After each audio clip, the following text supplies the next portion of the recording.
Today's learning target is I can solve proportions.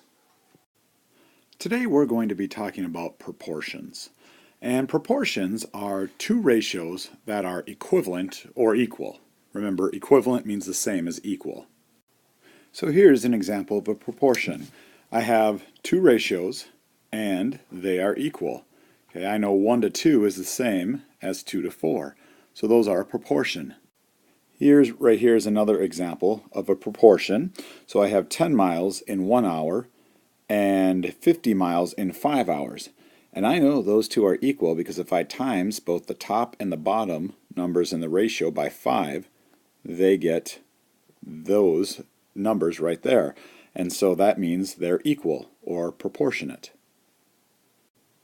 One of the things you're going to be asked to do today is to determine if quantities or amounts in ratios are proportional and then explain. So let me show you how to do that. So here I'm given a statement that I can write as ratios. So 2 adults for 10 children and 3 adults for 12 children. So the first thing I do is I write these numbers down as ratios. So you can see I put 2 and I put A for adults and 10 C for children.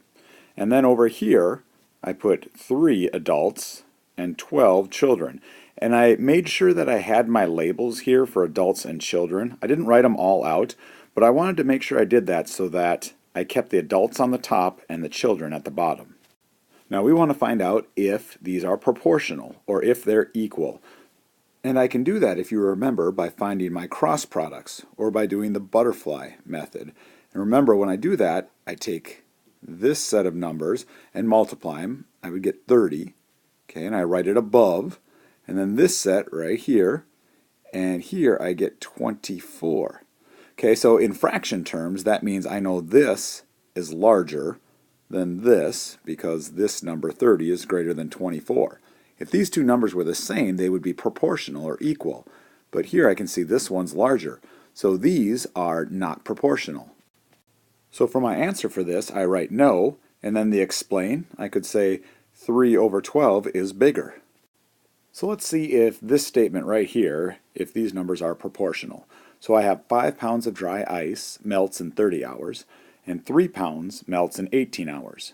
So the first thing I do is just like I've done right here, I write out the two ratios, and now we're going to compare those. We'll use that butterfly method, and I see that that's going to equal 90, and here, I'm going to take those. Remember, we put the numbers at the top, and if I multiplied that, I also get 90. Remember, you can use a calculator on this unit, so if you needed to, you could do that to speed it up.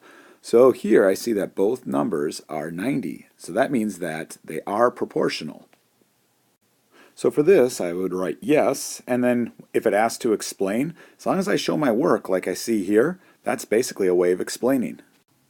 In this lesson, I'm going to be asked to solve proportions.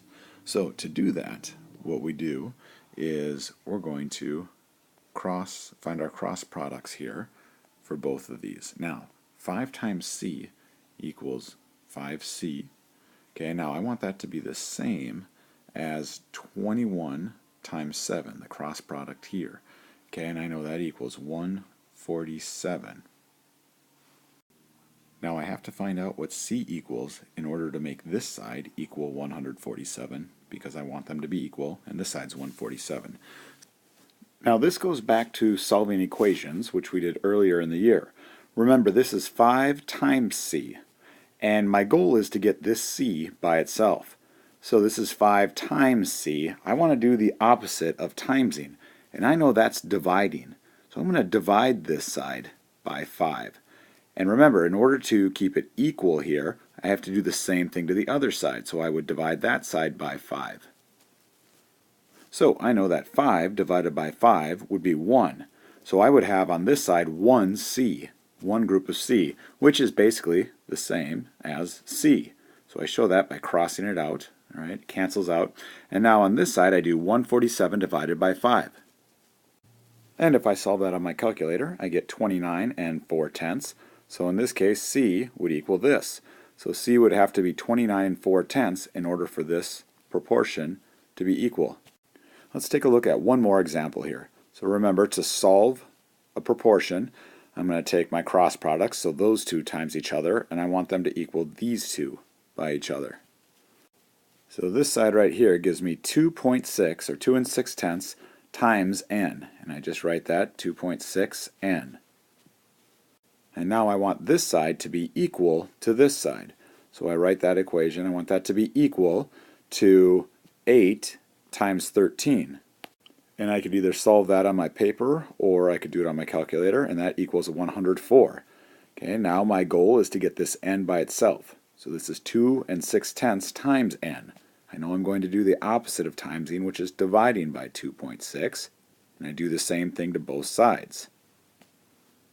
This side cancels out, so I'm left with n over here, and on the other side, on my calculator, I'm going to do 104 divided by 2.6. And when I solve that, I get 40. So n equals 40 in order to make these proportions equal.